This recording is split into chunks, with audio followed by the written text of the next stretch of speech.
नमस्कार, डेली 24 भारत देख रहे हैं आप। मैं हूं आपके साथ साहिल धुलिया। बुलेटिन की शुरुआत करेंगे। दिल्ली विधानसभा में मंगलवार को DUSIB संशोधन विधेयक पास हो गया और विधेयक पर चर्चा के दौरान शहरी विकास मंत्री आशीष सूद ने कहा कि सरकार ने दिल्ली की बदलती जरूरतों को देखते हुए 19 साल पुरानी प्रशासनिक व्यवस्था में बड़ा बदलाव कर दिया है। संशोधन के तहत झुग्गी झोपड़ी बस्तियों की पहचान के लिए निर्धारित कट ऑफ तारीख 1 जनवरी 2006 से बढ़ाकर 1 जनवरी 2025 की जा रही है। मंत्री ने कहा कि यह संशोधन केवल कानून में बदलाव नहीं बल्कि झुग्गी वासियों को बेहतर जीवन, पक्के मकान और सम्मानजनक पुनर्वास देने की दिशा में बड़ा कदम है। सरकार इन C2 डेवलपमेंट मॉडल को आगे बढ़ाएगी ताकि लोगों को उनके वर्तमान क्षेत्र में ही बेहतर आवास मिल सके और रोजगार व सामाजिक ताना बाना प्रभावित न हो। आशीष सूद ने पूर्ववर्तीय सरकारों पर जहां झुग्गी वहां मकान जैसे वादे पूरे नहीं करने का आरोप लगाया। उन्होंने कहा कि अब सरकार स्पष्ट कानून, नीति और कार्य योजना के साथ काम कर रही है। मंत्री के अनुसार झुग्गी संबंधी कार्यों पर खर्च वर्ष 2014 के करीब 206 करोड़ रुपए से बढ़कर 2025-26 में 346 करोड़ रुपए हो गया है। वहीं जे क्लस्टरों के शौचालयों के रखरखाव पर खर्च बढ़कर 76.94 करोड़ रुपए पहुंच गया है। उन्होंने कहा कि सरकार का लक्ष्य केवल मकान देना नहीं बल्कि गरीबों के लिए भोजन, स्वास्थ्य, शिक्षा, रोजगार और सम्मान सुनिश्चित करना है। वहीं मुजफ्फरनगर जिले के बुढ़ाना क्षेत्र से एक दर्दनाक मामला सामने आया है। अलीपुर अटेरना गांव में सांप के काटने से 19 वर्षीय युवक अजय की मौत हो गई। घटना के बाद परिवार में कोहराम मच गया। वहीं गांव में भी हड़कंप की स्थिति बन गई। बताया जा रहा है कि अजय रात के समय अपने घर में सो रहा था। इसी दौरान एक सांप ने उसे काट लिया। सांप के काटने के बाद युवक की हालत बिगड़ने लगी। परिजनों ने आनन फानन में उसे उपचार के लिए अस्पताल पहुंचाया, जहां डॉक्टरों ने जांच के बाद युवक को मृत घोषित कर दिया। अजय की अचानक मौत की खबर मिलते ही परिवार में मातम पसर गया। परिजनों का रो रो कर बुरा हाल है। घटना के बाद आसपास के लोगों में भी दहशत का माहौल है। ग्रामीणों ने घरों में सोते समय सावधानी बरतने की अपील की है। फिलहाल 19 वर्षीय युवक की सांप के काटने से हुई मौत ने पूरे इलाके को झकझोर कर रख दिया है।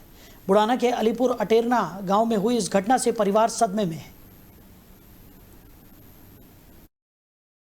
प्रधान जी, क्या हुआ आपके गांव में? मामला है जी, लगभग रात 2-2:30 बजे की बात है और ये अजय नाम का लड़का था। इसके पिताजी का नाम राम कुमार है, ये शिव कुमार।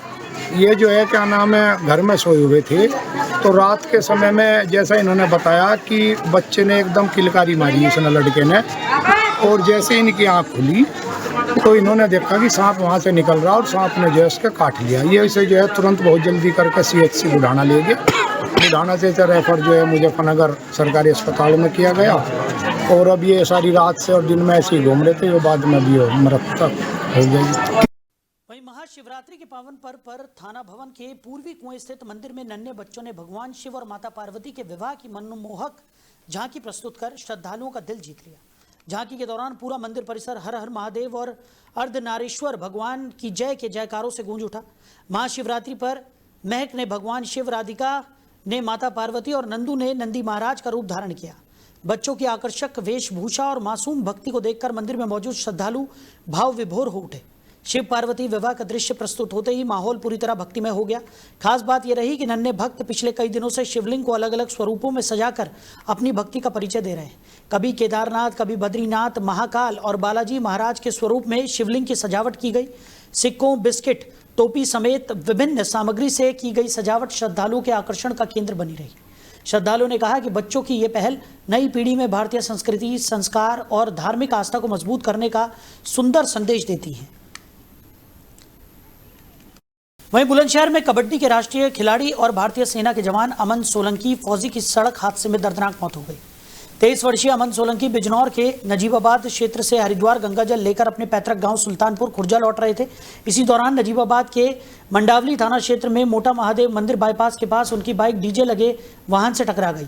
हादसे में अमन सोलंकी की मौके पर ही मौत हो गई, जबकि उनके साथी हृदेश तोमर घायल हो गए। हादसे की खबर मिलते ही अमन के परिवार में कोहराम मच गया। परिजनों का रो रो कर बुरा हाल है। अमन सोलंकी भारतीय सेना की 15 ग्रेनेडियर्स रेजिमेंट में तैनात थे और राजस्थान के अलवर में उनकी पोस्टिंग थी। सेना में सेवा देने के साथ वो कबड्डी के राष्ट्रीय स्तर के खिलाड़ी भी थे। अमन का पार्थिव शरीर पैतृक गांव सुल्तानपुर पहुंचा तो हजारों की संख्या में लोग अंतिम दर्शनों के लिए उमड़ पड़े।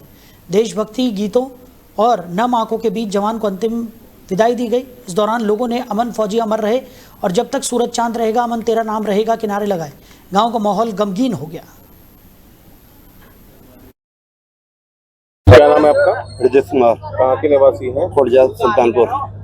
ये जो अमन जो शहीद हुए हैं, किस तरह से पूरा घटनाक्रम रहा है बताएं।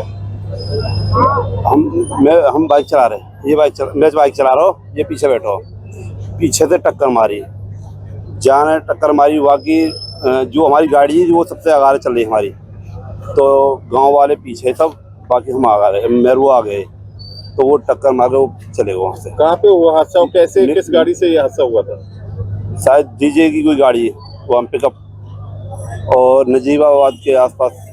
क्या नाम है आपका? ब्रजेश कुमार, कहाँ के निवासी हैं? खुर्जा सुल्तानपुर। आज की शिवरात्रि के पावन अवसर पर शिव चौक शामली में भव्य महाआरती का आयोजन हुआ। महाआरती में बड़ी संख्या में श्रद्धालुओं की भीड़ उमड़ी। भगवान भोलेनाथ के पूजन और आरती के दौरान पूरा शिव चौक हर हर महादेव और बम बम भोले के जयकारों से गूंज उठा।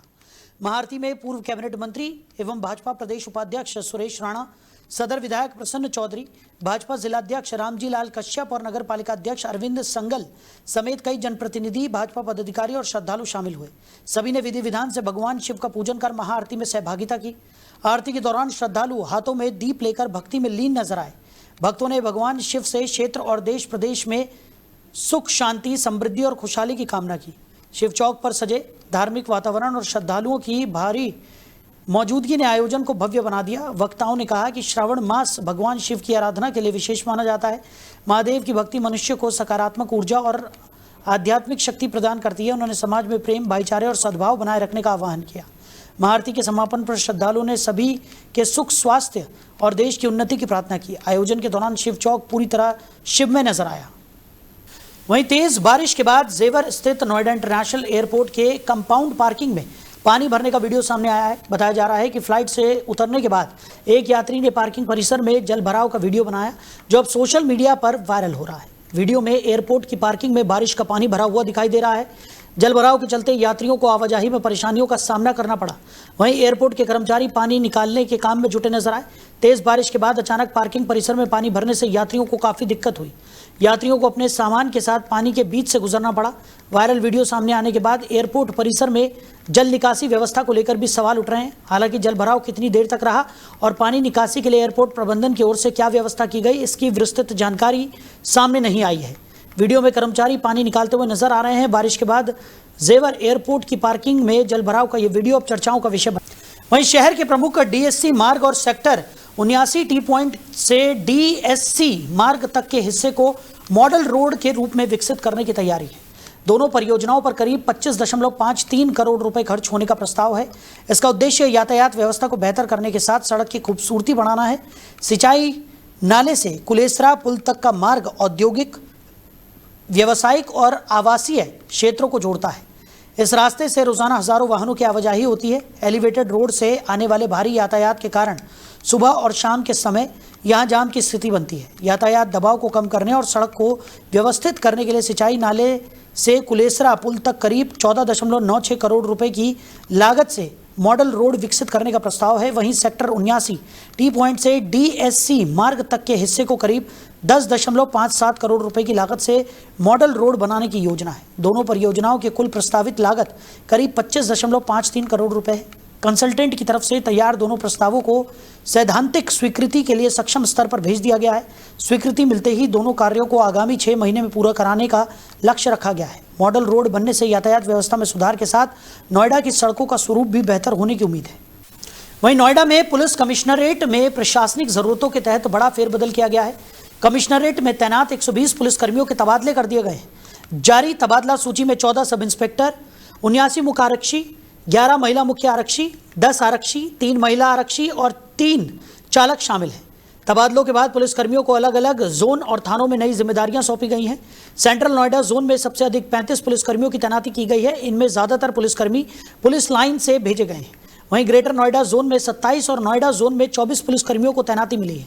इसके अलावा नोएडा एयरपोर्ट के डोमेस्टिक टर्मिनल थाने में भी 12 पुलिसकर्मियों को भेजा गया है। इस तरह तीनों जोन और एयरपोर्ट थाने में कुल 98 पुलिसकर्मियों की प्रमुख फील्ड तैनाती की गई है। बाकी पुलिसकर्मियों को भी कमिश्नरेट की आवश्यकता के अनुसार विभिन्न स्थानों पर जिम्मेदारियां दी गई हैं।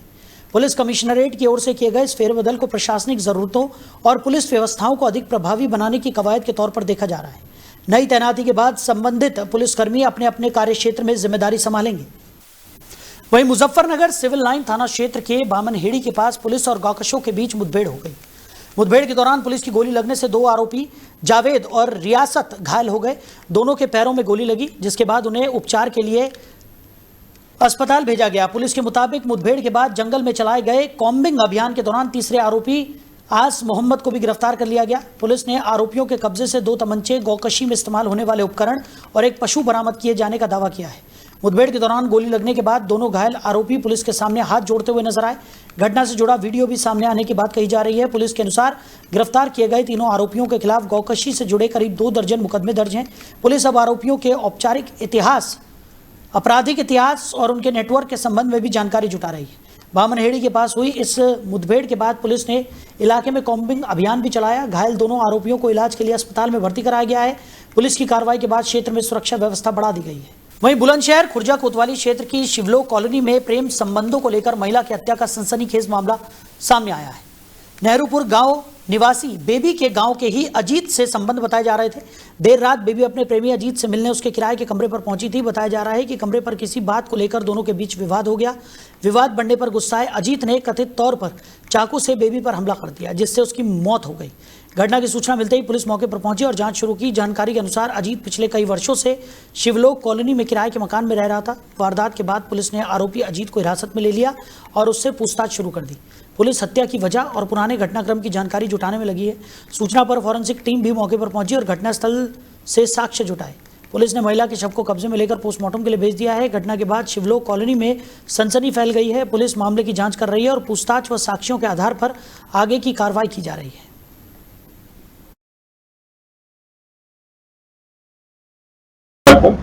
मेरा नाम डॉक्टर आदित्य चौहान है।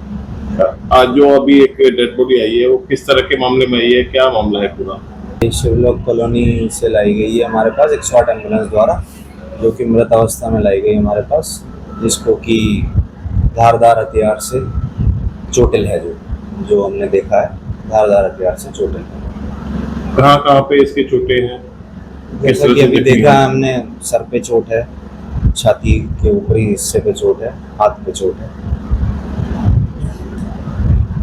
महिला की हत्या का मामला सामने आया है, क्या पूरा? आज रात करीब 10:15 बजे थाना खुर्जा नगर पर सूचना मिली थी कि खुर्जा कस्बे के ही शिवलोक कॉलोनी में एक व्यक्ति के द्वारा एक महिला की हत्या कर दी गई है। तत्काल पुलिस टीम मौके पर पहुंची तो जानकारी मिली कि एक अजीत नाम का व्यक्ति है, जो कि शिवलोक कॉलोनी में किराए पर रहता है। यह मूल रूप से नेहरूपुर का रहने वाला है।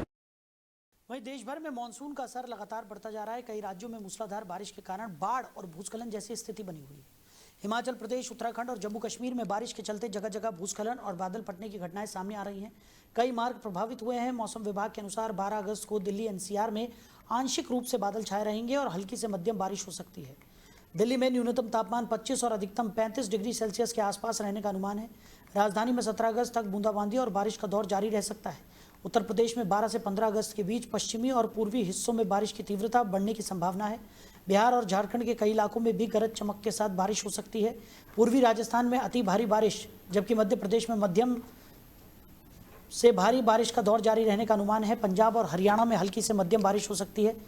पश्चिम बंगाल, उड़ीसा और मध्य महाराष्ट्र में बहुत भारी बारिश की संभावना जताई गई है। गुजरात, कोंकण और गोवा में भी भारी बारिश हो सकती है। पूर्वोत्तर राज्यों में लगातार बारिश का दौर जारी है। हिमाचल और उत्तराखंड में भारी से बहुत भारी बारिश का अलर्ट है, जबकि जम्मू कश्मीर और लद्दाख में भी मौसम खराब रहने की संभावना जताई गई है।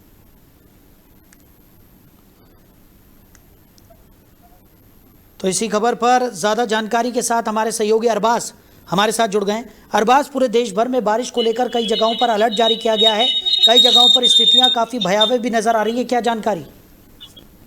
बिल्कुल साहिल, देखिए उत्तर भारत में मानसून एक बार फिर से पूरी तरीके से सक्रिय हो गया है। राजधानी दिल्ली, नोएडा, ग्रेटर नोएडा, गाजियाबाद, गुरुग्राम और पूरे एनसीआर में मौसम का मिजाज जो है एक तरीके से बदल चुका है। आसमान में घने बादल छाए हुए हैं और कई इलाकों में रुक रुक कर बारिश का दौर जारी है। मौसम विभाग ने आने वाले घंटों में गरज चमक के साथ तेज बारिश की संभावना जताई है। फिलहाल बारिश के चलते लोगों को भीषण गर्मी और उमस से राहत जरूर मिली है, लेकिन अभी सुबह से उमस बनी हुई है। लेकिन कहीं ना कहीं कभी भी कोई बारिश हो सकती है। बात की जाए, लेकिन कई इलाकों में जलभराव और ट्रैफिक जाम जैसी समस्याएं भी सामने आ रही हैं।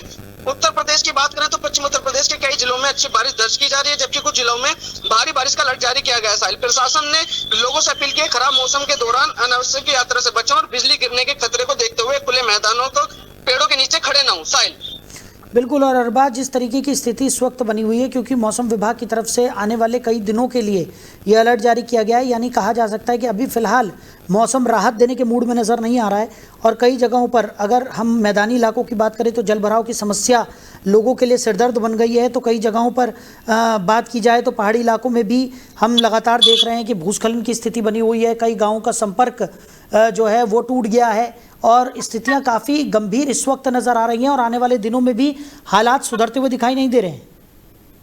बिल्कुल सही साहिल, जैसे मौसम विभाग ने जानकारी देते हुए बताया कि 17 तारीख तक लगातार बारिश होने की संभावना जताई जा रही है। वहीं अगर पहाड़ी राज्यों की बात की जाए, जैसे कि उत्तराखंड और हिमाचल प्रदेश में लगातार हो रही बारिश ने हालत चिंताजनक बना दी गए हैं। वहां के लोग लगातार परेशान नजर आ रहे हैं। कई जिलों में भूस्खलन घटनाएं सामने आई है, जिससे सड़कें बाधित हुई हैं और आवाजाही प्रभावित हुई है। पहाड़ी इलाकों में नदियों और बरसाती नालों जलस्तर लगातार बढ़ता नजर आ रहा है। प्रशासन लगातार निगरानी बनाए हुए है और संवेदनशील क्षेत्रों में लोगों को सतर्क रहने की सलाह दी जा रही है। साहिल, सबसे बड़ी चिंता बादल फटने जैसी घटनाओं को लेकर बनी हुई। लगातार हो रही अत्यधिक बारिश के कारण पहाड़ी क्षेत्रों में अचानक बाढ़ और बादल फटने का खतरा लगातार बढ़ गया है। ऐसे इलाकों में माफी चाहूंगा, ऐसे इलाकों में कहीं ना कहीं सतर्कता बरतने की सलाह दी गई है। प्रशासन और राहत एजेंसियां पूरी तरह अलर्ट मोड पर नजर आ रही हैं और किसी भी आपात स्थिति से निपटने को तैयारी की जा रही है। मौसम विभाग का कहना है कि 24 से 48 घंटे उत्तर भारत में कई हिस्सों में महत्वपूर्ण रहेंगे। दिल्ली, एनसीआर, पश्चिम उत्तर प्रदेश, उत्तराखंड और हिमाचल प्रदेश में कई स्थानों पर मध्यम से भारी बारिश होने की संभावना साहिल बनी हुई है। साहिल, बिल्कुल अरबाज, और हम लगातार जिस तरीके से अपने दर्शकों को तस्वीरें भी दिखा रहे हैं, लगातार अपील भी मौसम विभाग की तरफ से लोगों से की जा रही है कि जब तक बेहद ज़रूरी ना हो तब तक किसी भी तरह की पहाड़ी इलाके में यात्रा से बचें। साथ ही साथ ऑफिस टाइमिंग्स पर भी जो लोगों को दिक्कत हो रही है उसको लेकर भी तमाम व्यापक कदम यहाँ पर उठाने की बात प्रशासन की तरफ से की जा रही है। लेकिन अभी स्थितियाँ जो हैं वो फ़िलहाल काफ़ी ज़्यादा परेशानी वाली दिखाई दे रही हैं, क्योंकि सुबह और शाम जब ऑफिस टाइमिंग होता है तो उस समय सड़कों पर लंबा जाम भी यहाँ पर देखने को मिल रहा है जल भराव की वजह से।